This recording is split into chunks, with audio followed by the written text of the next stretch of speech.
Hey guys, welcome back. Hope everyone had a good holiday.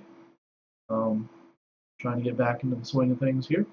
And so I've cleaned out the channel a little bit. Wanted to get back to the original plan for the channel, which was to create videos for Bloons TD Battles defensive mode strategies.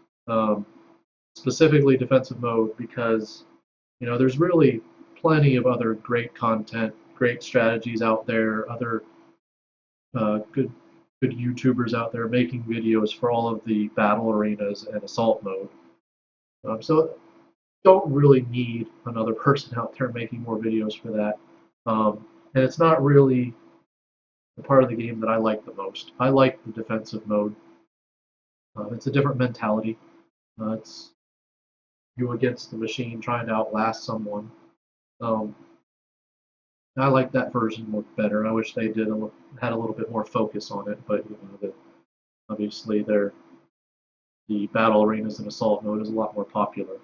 Um, but it'd be nice to get a few maps that were maybe a little bit more designed for defensive mode. I'm sure they could put a little effort into it and make it a little bit better. But anyway, um, this is version 3.3.2. Hopefully I can keep up with any changes, and if I need to redo videos based on major changes to towers and stuff, I can do that. Try to keep these updated as much as possible. Um, and most of my videos my more popular videos are on maps like Bloontonium Mine and Battle Park, where the map track is very long, so it's actually pretty easy to get past round 100.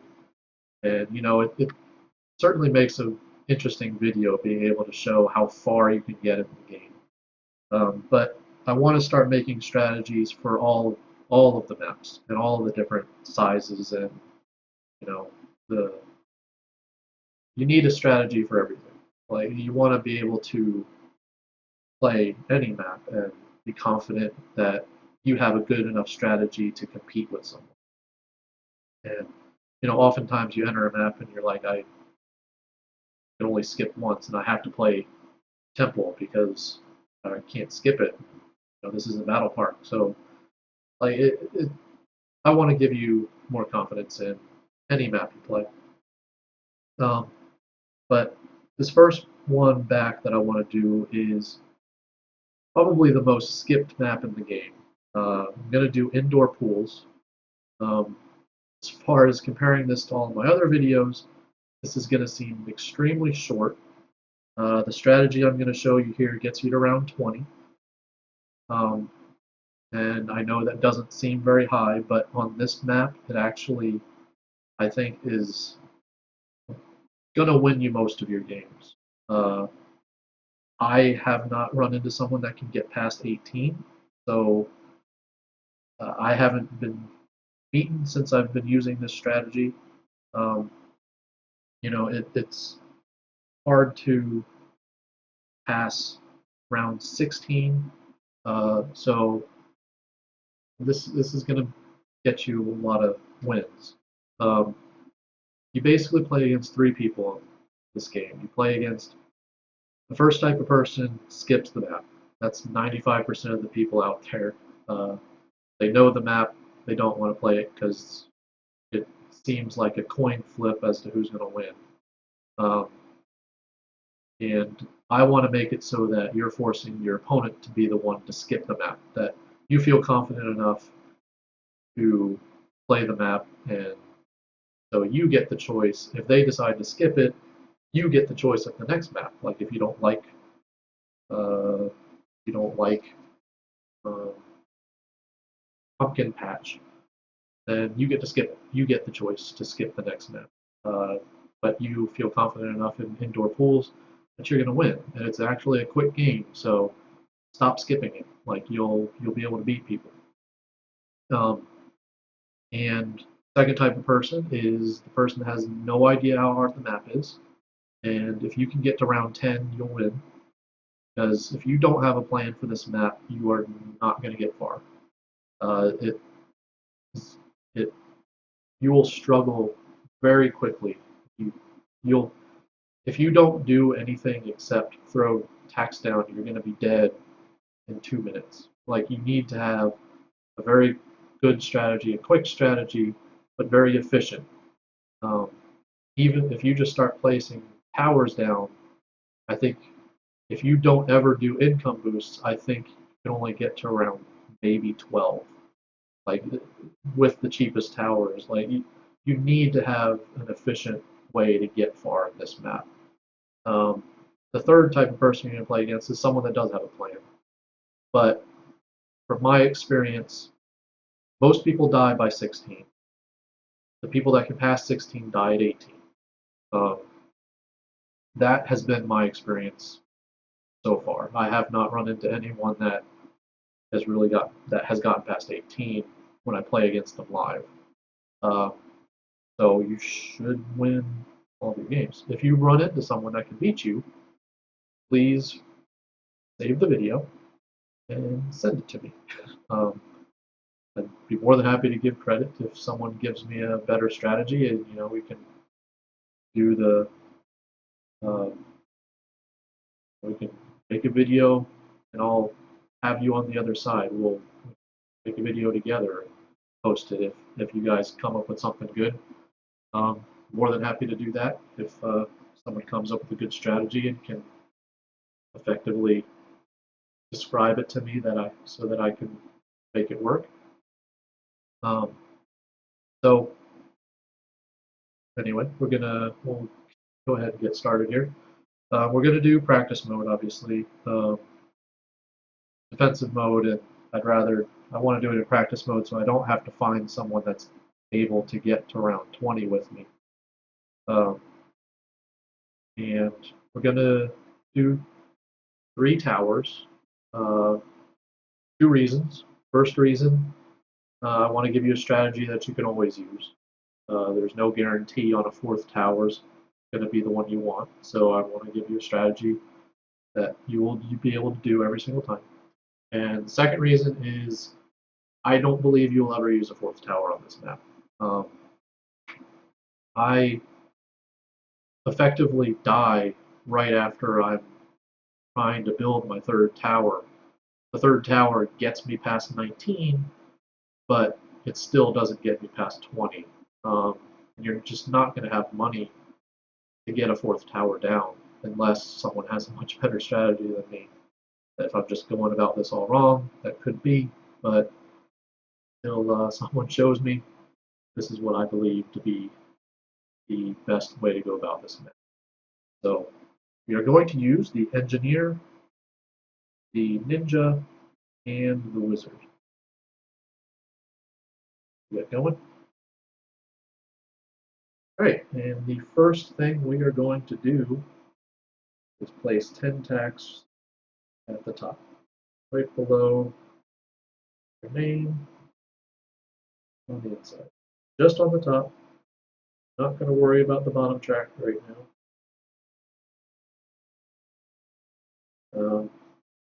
And I want to say we're doing the top specifically because I have found that if you try to do the tacks on the bottom in the same kind of position, because it's a mirrored track, that sometimes the tacks automatically get thrown over onto the assault mode track, that white track, and no balloons go on that track, so it's going to be just wasted tacks.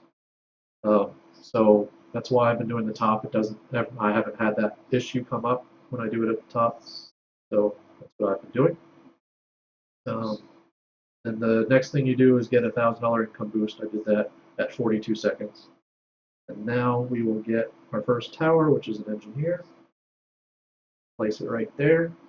And I specifically do that spot first because sometimes it's actually difficult to get it placed there. It's a small spot. And now I've practiced it, so I'm getting better at it. But if you're going to struggle placing the tower, I would rather do it at round 4 rather than round 8 because there's fewer balloons coming through. So that's why I'm doing it now instead of it being my second tower in that position. We're just going to leave it at a 0-0. The next thing we're going to do is get another $1,000 income boost. We're probably going to drop down to around 75 lives. Got the income boost, and now we are going to get a second engineer.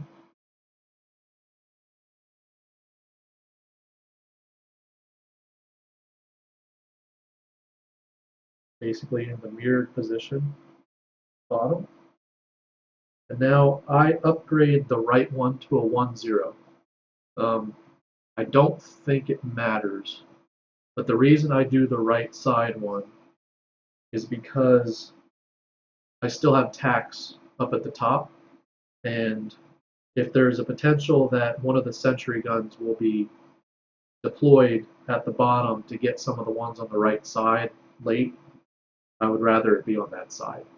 But honestly, I don't think it's going to matter. If you do the left side, I don't think it might be 1 or 2 lives. I doubt it makes a huge difference. But then we're going to get another $1,000 income boost right at 3 minutes.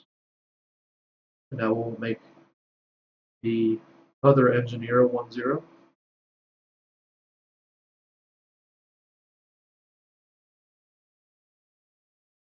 And then we will place a ninja.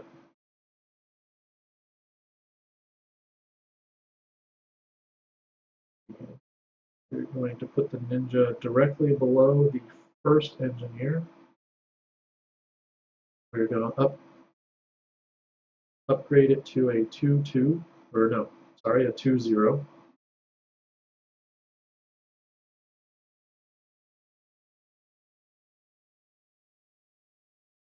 And we're going to get another income boost. And this will actually be our last income boost of the game, unless somehow we make it past 20, which isn't going to happen.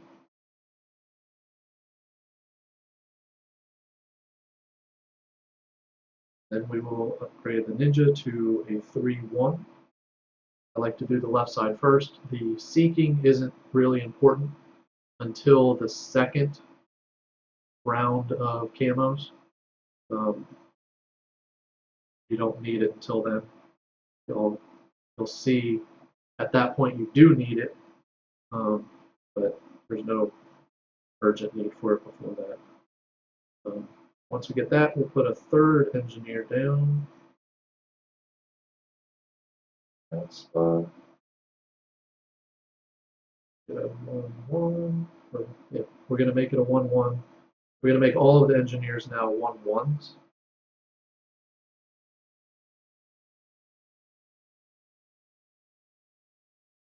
See, the seeking comes in handy now, so that, because otherwise the top track, I think, would get through when it attacks the bottom track. If it didn't curve up and stop the yellow, I think the yellow would get by you. Got those, and now we'll place our last tower, which is a wizard, somewhere around here, and make it a 2-0 first.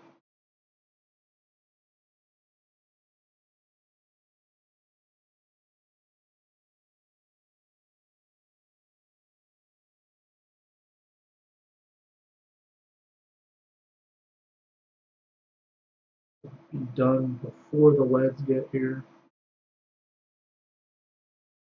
and make it a 2-2.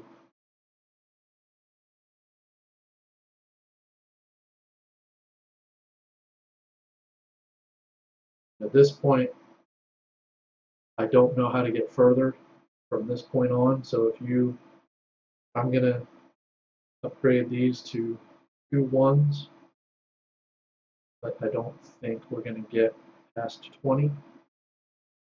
What happens?